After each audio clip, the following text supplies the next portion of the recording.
अमेरिकी राष्ट्रपति Donald Trump Dodge से बचत करके 20% अमेरिकी नागरिकों को बांटने पर विचार कर रही है। जानेंगे अमेरिकी नागरिकों को पैसा क्यों बांट रहे हैं डोनाल्ड ट्रंप। तो वहीं दूसरी तरफ G20 की बैठक में डॉक्टर एस जयशंकर ने चीन को क्यों कहा कि जबरदस्ती की कोई जगह नहीं है। जानेंगे क्या कुछ चल रहा है यहाँ पर जियोपॉलिटिक्स में। बहुत सारी चीजें चल रही है, हमेशा की तरह जानने को मिलेगा बहुत कुछ। आइए जानते हैं इन खबरों को विस्तार से। अमेरिकी राष्ट्रपति डोनाल्ड ट्रंप ने घोषणा की है कि उनकी सरकार एलन मस्क के नेतृत्व वाले डिपार्टमेंट ऑफ गवर्नमेंट एफिशिएंसी द्वारा की गई बचत का 20% हिस्सा अमेरिकी नागरिकों को वापस करने पर विचार कर रही है। इसके साथ ही इस बचत का एक और 20% हिस्सा संघीय सरकार के कर्ज को कम करने में इस्तेमाल किया जाएगा। ये प्रस्ताव एक अभूतपूर्व कदम हो सकता है जिसका उद्देश्य अमेरिकी करदाताओं को सीधे लाभ पहुंचाना है और देश के आर्थिक बोझ को कम करना है। डिपार्टमेंट ऑफ गवर्नमेंट एफिशिएंसी को ट्रंप ने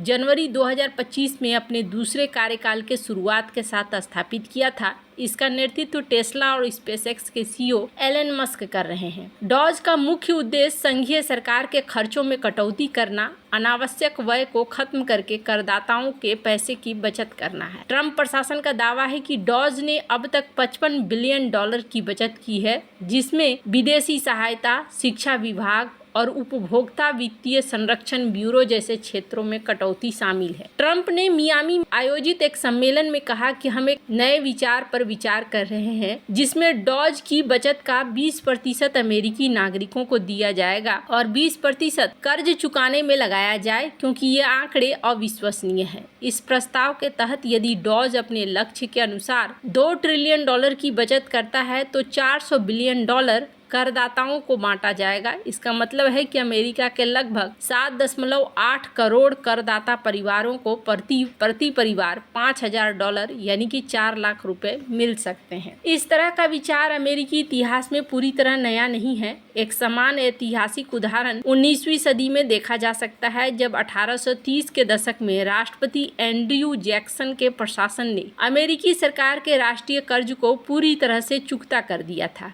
यह अमेरिकी इतिहास में एकमात्र ऐसा अवसर था जब देश पूरी तरीके से कर्ज मुक्त हुआ। उस समय सरकार के पास अतिरिक्त धन जमा हो गया, जो मुख्य रूप से सार्वजनिक भूमि की बिक्री और सीमा शुल्क से प्राप्त हुआ था। 1836 में जैक्सन प्रशासन ने इस अधिशेष को राज्यों के बीच वितरित करने का फैसला किया।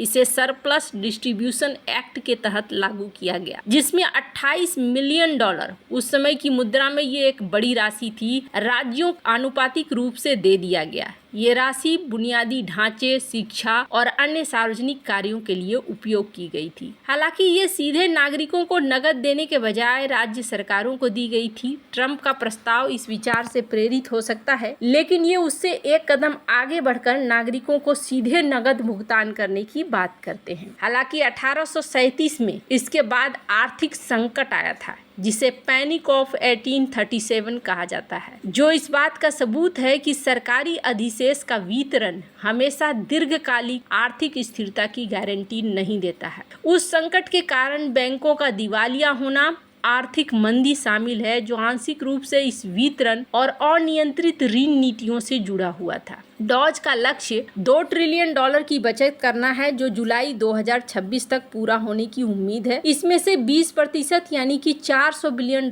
को 7.8 करोड़ करदाता परिवारों में बांटा जाएगा। प्रत्येक परिवार को लगभग $5,000 मिल सकते हैं। शेष 20% अमेरिका के $36.2 ट्रिलियन के राष्ट्रीय कर्ज को कम करने में उपयोग होगा। विशेषज्ञों का मानना है कि ये कदम तत्काल उपभोक्ता खर्च को बढ़ा सकता है, जिससे अर्थव्यवस्था में नकदी का प्रभाव होगा। हालांकि कुछ अर्थशास्त्रियों ने चेतावनी दी कि इससे महंगाई बढ़ सकती है, क्योंकि मांग अचानक बढ़ेगी लेकिन आपूर्ति में बदलाव नहीं होगा। ये कर्ज कम करने भी मदद करेगा, लेकिन ये राशि कुल कर्ज का केवल 1.1% होगी, जो बहुत बड़ा प्रभाव नहीं डालेगी। ये कदम ट्रंप के समर्थकों के बीच लोकप्रिय हो सकता है क्योंकि यह करदाताओं को सीधा लाभ दिखाएगा। विपक्षी डेमोक्रेट्स इसे चुनावी स्टंट करार दे सकते हैं, ये तर्क देते हुए कि दीर्घकालिक आर्थिक नीति के बजाय अल्पकालिक लाभ पर केंद्रित है। जैक्सन और ट्रंप दोनों ने सरकारी बचत को जनता के लाभ के लिए उपयोग करने की पहल की। दोनों ही मामलों में ये कदम करदाताओं के प्रति सरकार की जवाबदेही को दिखलाता है। अंतर यह है कि जैक्सन के समय ये राशि राज्यों को दी गई, जबकि ट्रंप सीधे नागरिकों को नकद देना चाहते हैं। जैक्सन का कर्ज शून्य करने का कदम अस्थायी नहीं रहा, जबकि ट्रंप का लक्ष्य कर्ज को पूरी तरह खत्म करना नहीं बल्कि उसे कम करना है। जैक्सन के बाद आर्थिक संकट एक सबक है कि ऐसी नीतियों को सावधानी से लागू करना होगा ताकि महंगाई न बढ़े, अन्य आर्थिक समस्याएं न आए।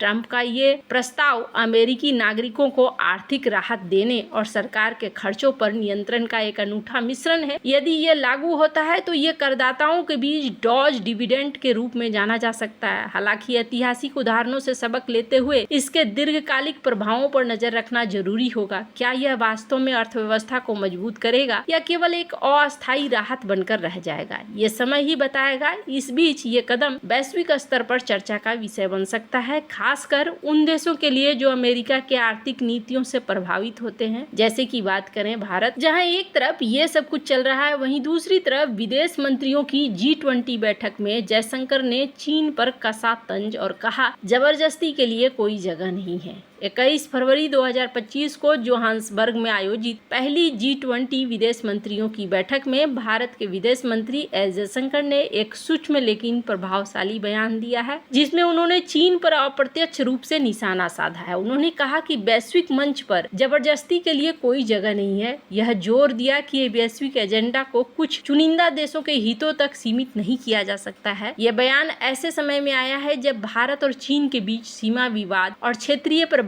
को लेकर तनाव बना हुआ है। G20 विदेश मंत्रियों की ये बैठक दक्षिण अफ्रीका की अध्यक्षता में जोहान्सबर्ग में 20 से 21 फरवरी 2025 को हुई। ये बैठक इस साल नवंबर में होने वाले G20 शिखर सम्मेलन की तैयारी के लिए आयोजित की गई थी। जयशंकर ने अपने संबोधन में मल्टीलेटरलिज्म के महत्व पर बल दिया और कहा कि संयुक्त राष्ट्र और इसकी सुरक्षा परिषद अक्सर गतिरोध का शिकार हो जाती है, जिसमें वैश्विक शासन में सुधार की जरूरत है। उन्होंने अंतर्राष्ट्रीय कानून, विशेष रूप से 1982 के संयुक्त राष्ट्र समुद्री कानून संधि का सम्मान करने की आवश्यकता पर भी जोर दिया। अपने बयान में जयशंकर ने किसी देश का नाम नहीं लिया, लेकिन माना जा रहा है कि उनका इशारा चीन की ओर था। चीन हाल के सालों में हिंद प्रशांत क्षेत्र में अपनी आक्रामक नीतियों और दक्षिण चीन सागर में एक तरफा कार्रवाई के लिए आलोचना का सामना करता रहता है। जयशंकर ने कहा कि हमें यह सुनिश्चित करना होगा कि वैश्विक एजेंडा कुछ देशों के हितों तक सीमित न हो। जबरदस्ती और एक तरफा कार्रवाइयों का कोई स्थान नहीं होना चाहिए। ये टिप्पणी भारत की उस स्थिति को मजबूत करती है जिसमें वह स्वतंत्र और खुला हिंद प्रशांत क्षेत्र चाहता है, जहाँ सभी देश अंतर्राष्ट्रीय नियमों का पालन करे। जयशंकर ने अपने भाषण में वर्तमान भू राजनीतिक परिदृश्य की जटिलताओं को भी बताया। उन्होंने कहा कि आपूर्ति श्रृंखला का केंद्रीयकरण, व्यापार और वित्त का हथियारीकरण, डेटा प्रवाह में पारदर्शिता की कमी आज बड़ी चिंताएं हैं। भविष्य की चुनौतियों का जिक्र करते हुए उन्होंने कहा, कृत्रिम बुद्धिमत्ता, इलेक्ट्रिक वाहन, अंतरिक्ष ड्रोन और हरित हाइड्रोजन जैसे टेक्नोलॉजी में असमान प्रगति भी जियोपॉलिटिक्स को प्रभावित करेंगे। यहाँ पर